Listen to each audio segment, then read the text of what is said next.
I guess you never really see it coming. One moment, you're standing there, a man who thinks he's built a life that's unshakable.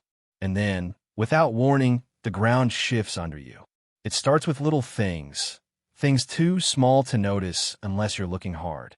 Only later do you realize you should have been paying attention. My name's Daniel Harper. I married Allison 10 years ago, right after college. We weren't rich, but we were happy in our small town outside of Austin, Texas. We had dreams, laughter, plans, or at least I thought we did. I work in construction management, long days, hard work.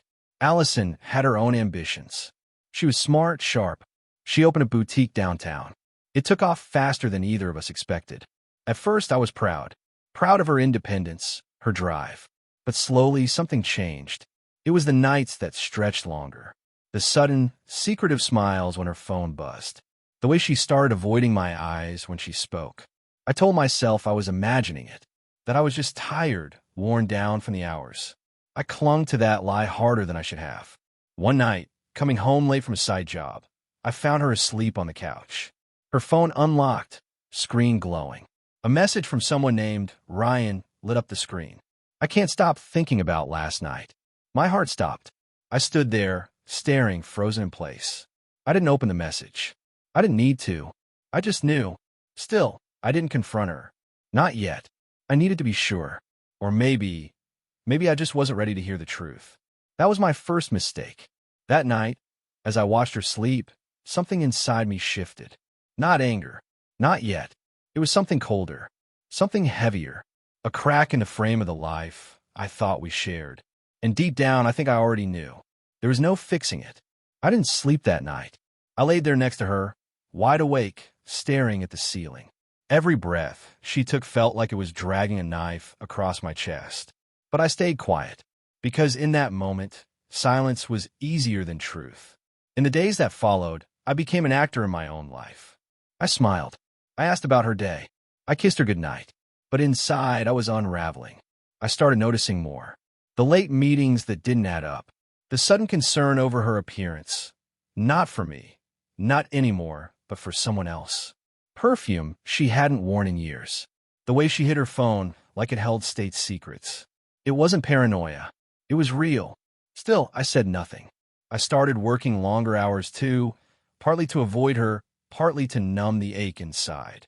I'd sit in my truck after work, engine running, wondering what the hell I was supposed to do.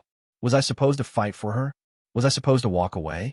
Then came the night that tore the last thread. A friend of mine, Mike, the kind of guy who doesn't sugarcoat anything, saw them. At a restaurant across town. Allison, and a man who wasn't me. They weren't just talking. They were familiar. His hand brushed hers across the table. She laughed, the kind of laugh she hadn't given me in months. Mike called me immediately. Said he was sorry. Said he thought I should know. I sat there in my truck outside a gas station, gripping the steering wheel until my knuckles turned white. The betrayal wasn't loud. It wasn't explosive. It was quiet, like a slow leak you don't notice until the whole damn thing collapses. I didn't drive to the restaurant. I didn't make a scene. Instead, I drove home, and for the first time in weeks, I opened a bottle of whiskey I'd been saving for a special occasion. Funny how betrayal can feel like an occasion. When she walked through the door 2 hours later, pretending everything was fine, I watched her. Really watched her. And for the first time, I realized the woman I loved, the woman I thought I knew, wasn't standing in front of me anymore. She was already gone. Only the ghost of her remained. And me? I was still here, drowning in a silence thick enough to choke on. But I wouldn't stay silent much longer. The next morning, I did something I never thought I would do. I opened her laptop. I don't even know why. Maybe I hoped there would be nothing there. Maybe I hoped this was all a terrible misunderstanding, that somehow I was wrong. But I wasn't wrong. The emails were there, dozens of them. Messages from Ryan. Plans. Laughter. Memories made without me. There were dates, places, private jokes, and worse. Talk of a future together. Talk of her finally being free. Once the papers are signed, we can stop sneaking around, one message said. Papers. Divorce papers. She was planning to leave me. She just hadn't told me yet. I remember sitting there, staring at the screen, feeling nothing. It wasn't rage. It wasn't sorrow. It was emptiness. like someone had scooped everything out of me, leaving a hollow shell behind. When she came downstairs, all smiles, coffee mug in hand, I couldn't pretend anymore. I closed the laptop, met her eyes, and said the words I never thought would leave my mouth. I know. For a moment, she froze. Then, she set the coffee down, too carefully, like she was afraid of making sound. Daniel, don't. I cut her off. Her mouth opened and closed, but no sound came out. The mask was off. The lies were laid bare between us, ugly and raw. There was no shouting, no throwing things, just a terrible, suffocating silence. Finally, she whispered, I didn't mean for it to happen this way. I laughed. A hollow, broken sound. You meant for it to happen another way? I said, you just didn't want me to find out until it was convenient for you. Tears welled in her eyes. But for once, I didn't move to comfort her. I let her cry. She tried to explain, to weave some story about feeling lonely, feeling neglected, needing to feel seen. Words, empty words, tumbling out too late to matter. All I heard was betrayal. At some point, I stopped listening. At some point, I stood up, grabbed my truck keys, and walked out the door. The last thing I heard before it slammed shut behind me was her sobbing. I didn't know where I was going. I just knew I couldn't stay. The life we built was a lie, and now it was crumbling to ash around me. And for the first time in my life, I realized, sometimes, love isn't enough to save you. The divorce moved fast. Too fast. It was like once the truth was out, there was no point pretending anymore. No last-ditch attempts at counseling. No tearful promises to change. Just cold paperwork and signatures that felt like death sentences. I stayed in a motel the first few weeks, drowning in the sterile silence of beige walls and scratchy sheets. Every time I closed my eyes, I saw her face. Not the face of the woman who betrayed me, but the girl I had fallen in love with in college. The girl who laughed at my dumb jokes and danced barefoot in the kitchen. Where had she gone? Had she ever really been there? I moved out for good after the settlement was finalized. Allison kept the house. I didn't fight her for it. What was I going to do? Chain myself to the memories. No, let her have the house. Let her live inside the echoes of what she destroyed. I got a small apartment across town. 1 bedroom, tiny kitchen, nothing fancy. It wasn't home. Not yet. Maybe not ever. Nights were the worst. The silence pressed down on me, thick and heavy. There were no footsteps in the hallway, no laughter from the living room, no smell of her cooking something terrible but trying so hard to get it right. Just me, and the ghosts of everything I lost. Meanwhile, I heard things. Small-town gossip travels fast. Ryan didn't move in with her. Ryan didn't even stay with her. 2 weeks after our divorce was finalized, he dumped her. Said he wasn't ready for a serious relationship. Said it was too complicated. Coward. She had blown up her life for a man who didn't even want her when she became free. I should have felt vindicated. I should have laughed. But all I felt was a hollow sadness. Not for her.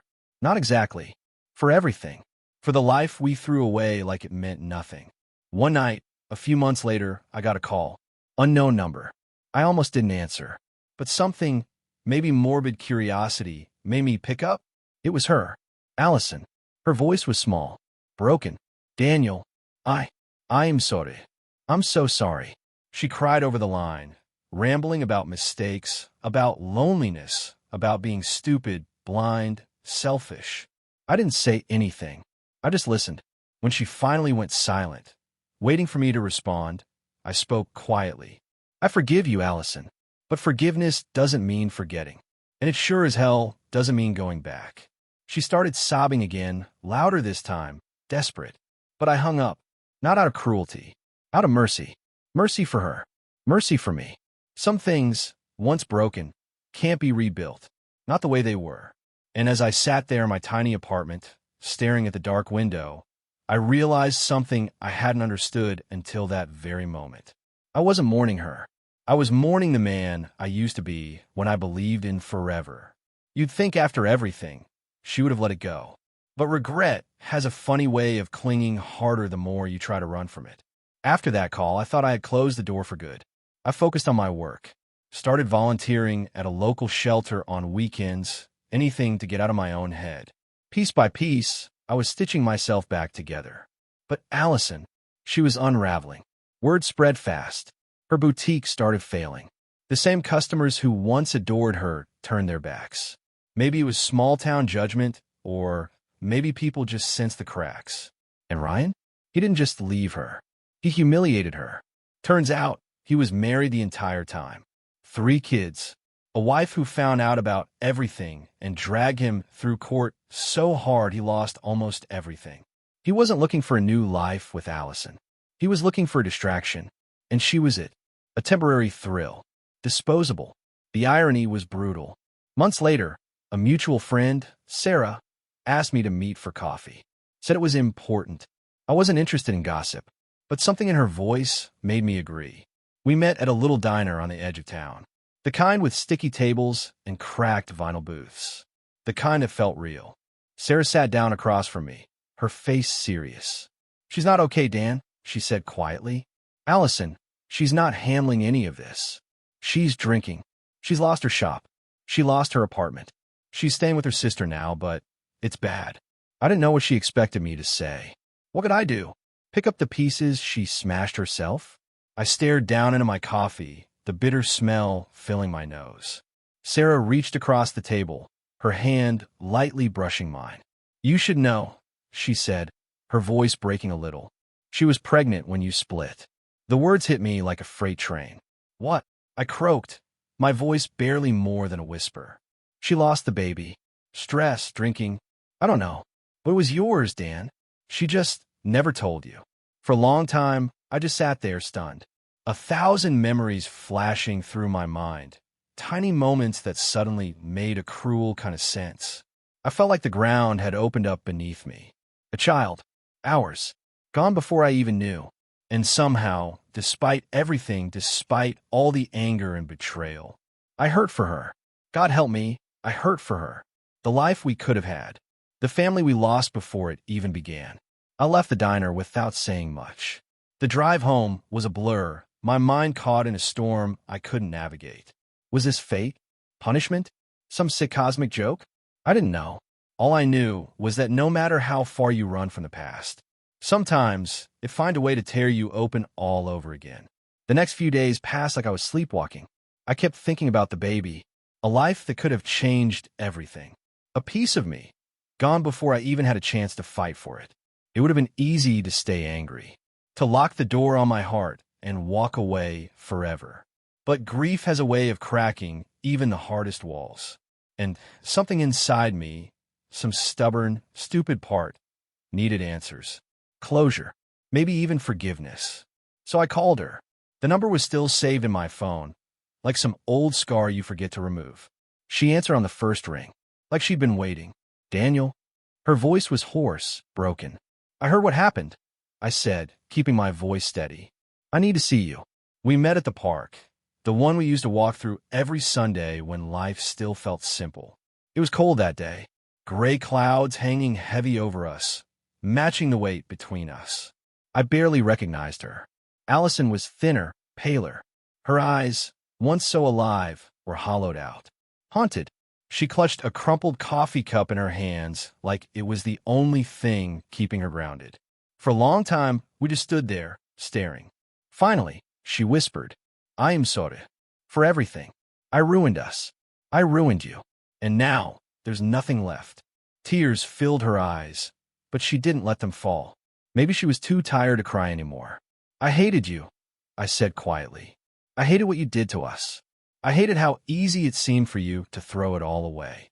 She flinched, but she didn't look away. "But I hated myself more," I continued, "for not seeing it coming, for not fighting harder, for believing we were invincible when we were already bleeding out." The wind picked up, scattering dead leaves around her feet. She sank down onto the bench behind her, burying her face in her hands. I sat down beside her, staring straight ahead. "I found the papers," I said after a moment. "The plans you made without me." She let out a choked sob.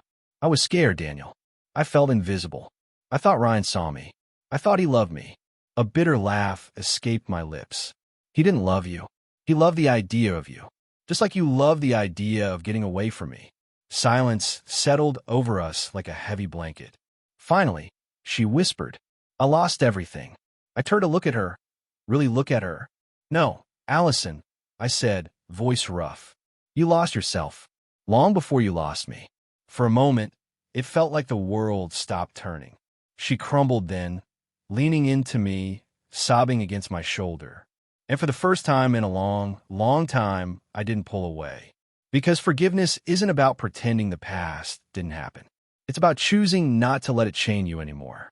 We sat there for what felt like hours, two broken people mourning a life they couldn't get back. When the sky finally darkened, I stood. Goodbye, Allison, I said softly. She looked up at me, eyes red and raw. I love you, she whispered. I smiled sadly. I know. And then I walked away. Not with anger, not with hatred, but with a bittersweet kind of peace. Some endings aren't victories. They're survivals. And somewhere deep inside me, I knew. This wasn't just the end of our story. It was the beginning of mine. New Moon the end.